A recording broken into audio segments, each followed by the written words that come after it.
मलिकज़ादा जावेद साहब, आप एक मशहूर शायर हैं। आप बताएंगे कि आपको किस तरह से लिखने के लिए प्रेरणा मिली, जब आपने लिखना शुरू किया, कब से शुरू किया, कब आपके मन में ख्याल आया कि कुछ लिखना चाहिए? मैं 1980 के आसपास मैंने शायरी अपनी शुरू की। मेरे घर का माहौल शायरी का था। मेरे फादर बहुत ही मशहूर उर्दू दुनिया के आदमी हैं, उनका नाम प्रोफेसर मलिकज़ादा मंजूर अहमद है। तो मेरे यहाँ कभी कभी बहुत से शायर मेहमान होते रहे, आते रहे, और शायरी का पूरे घर में माहौल था। तो कुछ असरात तो हमको वहाँ से मिले। इसके अलावा फिर मैं लखनऊ यूनिवर्सिटी में जब था, उर्दू का तालिब इल्म था, पोस्ट ग्रेजुएशन जब मैं कर रहा था, तो उस ज़माने में भी मैं बहुत एक्टिव रहा। हमारी बज़्म अदब थी उसमें, तो उस सिलसिले में भी मैंने फिर शायरी का बाकायदा शायरों का मुताला किया, पढ़ा उन्हें। और पढ़ने के बाद मुझे ये लगा कि क्या बोलते हैं, शायरी के करने में आप अपने एक्सप्रेशन जो है ठीक तरीके से समाज के सामने पेश कर सकते हैं।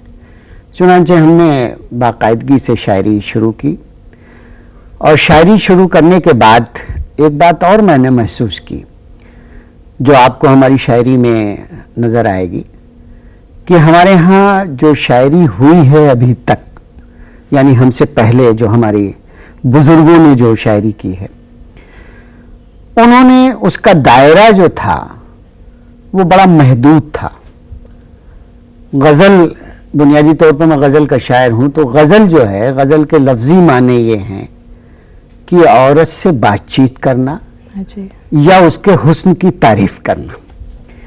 मौजूदा दौर में अब ये कॉन्सेप्ट बिल्कुल बदल गया है। आज के हालात बिल्कुल मुख्तलिफ हैं। तो समाजी बहुत से ऐसे मसाइल जिससे आज आम जिंदगी दो चार है, उसका भी जिक्र हमारे शोरा इकराम, हमारे शायर करने लगे हैं। तो उसी सिलसिले को मैंने आगे बढ़ाया अपनी शायरी में, और बहुत सी ऐसी चीज़ें जो गज़ल में छूट चुकी थी, हाँ, उसको हमने नए तरीके से पेश करने की कोशिश की। तो मलिकज़ादा साहब, आपको आपकी फैमिली से ही इंस्पिरेशन मिली लिखने के लिए। तो ज़्यादातर देखा जाता है कि जब कोई लिखने की कोशिश करता है, शुरुआत करता है, तो लगता है कि समाज के लिए लिखे या लिटरेचर को और स्ट्रॉन्ग बनाने के लिए लिखे। तो आपने जब लिखना शुरू किया तो किस ख्याल से लिखा?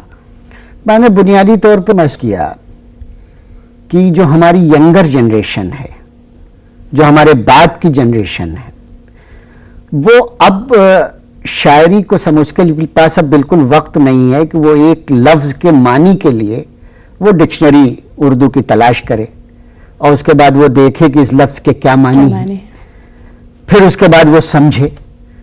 अब वो भी फौरन समझना चाहता है और शायर भी फौरन उसका रिएक्शन जानना चाहता है।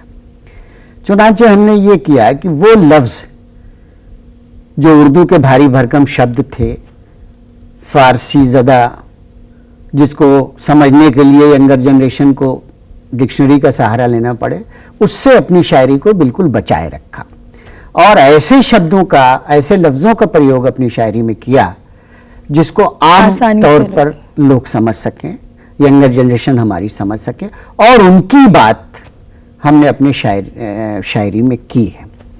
मसलन आज हर तरीके से हमारे समाज में इंसानी ज़िंदगी जिससे दो चार है, मुब्तला है, उसमें उनको लोग वो मसाइल शायरी में सुनना चाहते हैं और उसी को लोग पसंद करते हैं। खुद को महसूस करते हैं, खुद को महसूस करते हैं। वो ये समझते हैं कि मैं कह रहा हूँ ये बात जो शायर ने कही।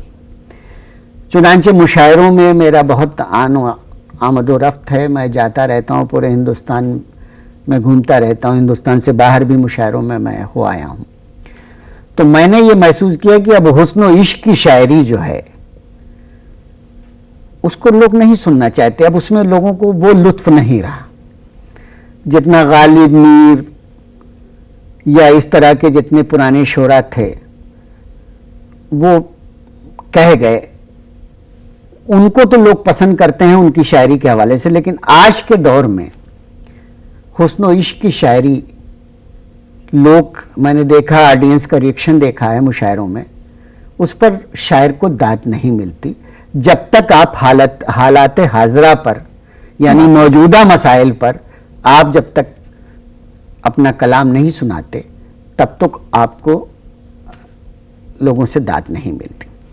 आपका ये भी सवाल बहुत अच्छा है कि आपने ये अदब के लिए शायरी शुरू की, या इस सिलसिले में मुझे ये कहना है कि हमारे यहाँ बहुत से ऐसे लोग गालिब के ज़माने में थे, मीर के ज़माने में थे, ज़ौक़ के ज़माने में थे, दाग दहलवी के ज़माने में बहुत से लोग ऐसे थे जो शायरी करते थे। वो पूरा माशरा, आप तो जानती हैं उर्दू रही है हमारी ज़बान, फ़ारसी रही है यहाँ की ज़बान, तो बहुत से लोग थे, लेकिन बहुत चंद नाम उभर के सामने आए जिसको आज की नस्ल जानती है। बाकी लोग बिल्कुल अंधेरे में गर्क हो गए।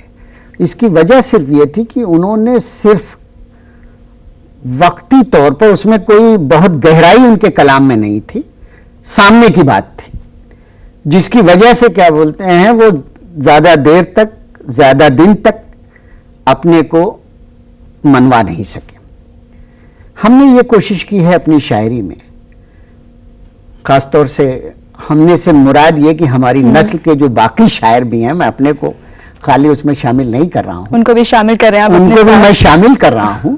और ये बात मैं कह रहा हूं कि इन लोगों ने ये किया है कि फिक्र भी उसमें शामिल की है और सामने की बात भी की है। यानी कि मीर का बड़ा मशहूर शेर है कि नाजुकी उसके लब की क्या कहिए, पंखुड़ी एक गुलाब की सी है। अब ये शेर किसी दौर में भी रखा जाए, ये फिक्र के एतबार से भी बड़ा शेर है और इसको आसानी से समझा भी जा सकता है। तो मैंने ऐसे ही शायरी की है कि जो फिक्र के एतबार से भी उसमें गहराई हो और आसानी से लोगों की समझ में आ सके। इस बात को हमने खास तौर से ध्यान में रखा है और इसी वजह से मैं शायरी समझ रहा हूँ। जावेद साहब, आपने बताया कि जिस तरह से मतलब आपने फारसी के भारी भर शब्द थे जो अब लोगों को समझ में नहीं आते, उनसे किनारा करके लिखने की कोशिश की है। तो आजकल देखने में भी मिलता है कि गजल हो या शेर व शायरी का जो दायरा है वो बहुत ज्यादा बड़ा नहीं है, सिमटता जा रहा है। तो आपका क्या मानना है कि किस तरह से लोगों को और क्या चीजें इसमें शामिल करनी चाहिए, चाहे वो जो आसपास के माहौल हो उनको लेकर हो या फिर भाषा को लेकर हो, जिससे कि लोग खींचे आए शायरी और गजलों की तरफ? एक शायरी के सिलसिले में एक बात मैं ज़रूर आपसे कहूँगा कि शायरी बहुत बड़ी चीज़ है। लिटरेचर में सबसे ऊंचा मुकाम, सबसे ऊंचा दर्जा जो है पोइट्री को दिया गया है। पोइट्री के बाद तमाम चीज़ें आती हैं। अब मैं आपको एक वाकया बताऊं कि एक लड़की जो है अपने बॉयफ्रेंड के साथ ताजमहल देखने के लिए गई और उसने अपने बॉयफ्रेंड से ये कहा कि अगर तुम ऐसे ही दूसरा ताजमहल मेरे लिए बनवा दो तो मैं अभी जान दे सकती।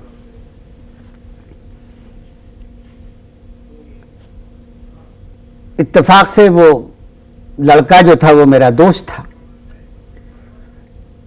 तो वो आया, उसने कहा कि भाई मेरी महबूबा ये कह रही है कि अगर दूसरा ताजमहल तुम ऐसा बनवा दो तो मैं अभी यहीं जान दे दूंगी। मैंने उस लड़के से कहा, और आपके हवाले से मैं ये बात सब लोगों से कहना भी चाहता हूं कि ताजमहल की जिंदगी कितनी, 100 साल, 150 साल, 200 साल, उसके बाद ये वक्त की गर्दिश, मौसम, हालात सब उसको एक दिन ये होगा कि वो मिटा सकते हैं, मिटा देगा। अच्छे खिलाड़ी का खेल जो है 2, 4, 5 साल, 10 साल में खत्म हो जाता है। बिल्कुल सही। अच्छे अदाकार की अदाकारी 4, 5, 10 साल, 15 साल बाद खत्म हो जाती है। लेकिन अगर किसी ने एक अच्छा शेर कह दिया तो वो इब्तिदा से इंतहा तक, कयामत तक जिंदा रहता है। उस शायर का नाम जिंदा रहता है उस एक शेर की वजह से। हमारे अदब में बहुत से ऐसे लोग हैं जिन्होंने सिर्फ एक शेर कहा और आज तक वो जिंदा है। तो शायरी जो है वो किसी भी तौर पर कमतर दर्जे की चीज नहीं, बहुत बड़ी चीज है। दुनिया की जितनी जबानें हैं, उन जबानों में जिन जिन लोगों ने शायरी की है, अंग्रेजी हो, फ्रेंच हो, इटालियन हो, रशियन हो, उन तमाम जबानों के शायर और उनकी शायरी आज भी पसंद की जाती है, लोगों को याद है और लोग उन शायरों को अभी तक भूले नहीं। तो शायरी के सिलसिले में मेरी राय बहुत ही अफजल है, बहुत बड़ी है, क्योंकि शायर जो होता है समाज की अक्कासी करता है। जो बात आपके दिल में आप उसको जाहिर नहीं कर सकते, वो शायर कह देता। हाँ, हमारी बातें शायर के शेर में नजर आती हैं। शायर के शेर में नजर आती हैं।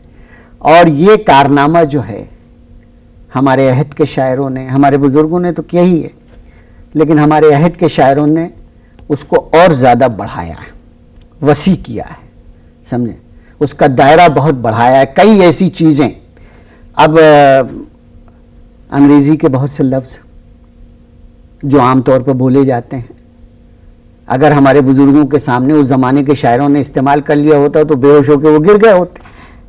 लेकिन आज उन्हीं लफ्जों को लोगों ने शायरी बना दिया और यंगर जनरेशन बड़ी आसानी से उसे समझ रही है और पढ़ रही है। शायरी में समय के साथ साथ बदलाव होना कितना जरूरी है, आपको कितना लगता है? देखिए, शायरी में तो समय के साथ साथ जो है वो बदलाव होता है। शायरी जो होते हैं अपने दौर की अक्कासी करती है, अपने समाज की अक्कासी करती है कि माशरा आपका कैसा है, उसकी अक्कासी। अगर आपको किसी उस दौर के बारे में अगर आपको जानना है तो आप शायरी उस दौर की पढ़ लीजिए, आपको पूरा अंदाजा होगा कि वो समाज, वो दौर किस तरह का था। आज की शायरी जो है हमारे दौर की अक्कासी आने वालों के लिए करेगी और आने वाले दिनों में उनके दौर की अक्कासी उनकी शायरी करेगी। तो ये सिलसिला जो है, एक बदलाव जो है, ये एक हर चीज में है। जैसे हमारे कल्चर में हमारे बुजुर्ग जो थे वो सड़क के किनारे ठेले पर चाट नहीं खा सकते थे, बिल्कुल उनके कल्चर में बिल्कुल वो नहीं था कि वो सड़क के किनारे ठेले पर चाट खाएं। लेकिन अब हमारे दौर में हम इसे कोई गलत बात नहीं समझते, हम सड़क के किनारे खड़े होकर कुछ खा लेते हैं। तो ये जो है, ये जो कल्चर का चेंज जो है, ये इतना बड़ा चेंज है कि आज हमारी यंगर जनरेशन को इस बात की आजादी है कि वो किस लड़के या किस लड़की को वो पसंद करता है। आप आज से 100 साल पहले चले जाइए, लड़की ये जिक्र भी नहीं कर सकती थी कि वो किसको पसंद करती, किसको। माँ बाप ने जहां उसका रिश्ता कर दिया वहां वो उसने शादी कर ली। तो ये चेंज तो नियम है ऊपर वाले का, ये चेंज तो होता ही रहता है समाज में हमारे वक्त के साथ। और वो शायरी में भी दिखता है, मतलब और वो शायरी हो या और नस्र हो, मतलब कोई भी दुनिया का कोई भी उलूम हो, सब में चेंज होता रहता है। ज्योग्राफी हो, हिस्ट्री हो, कोई भी वो हो, उसमें चेंज आपको मिलेगा। शायरी में भी आपको चेंज मिलेगा।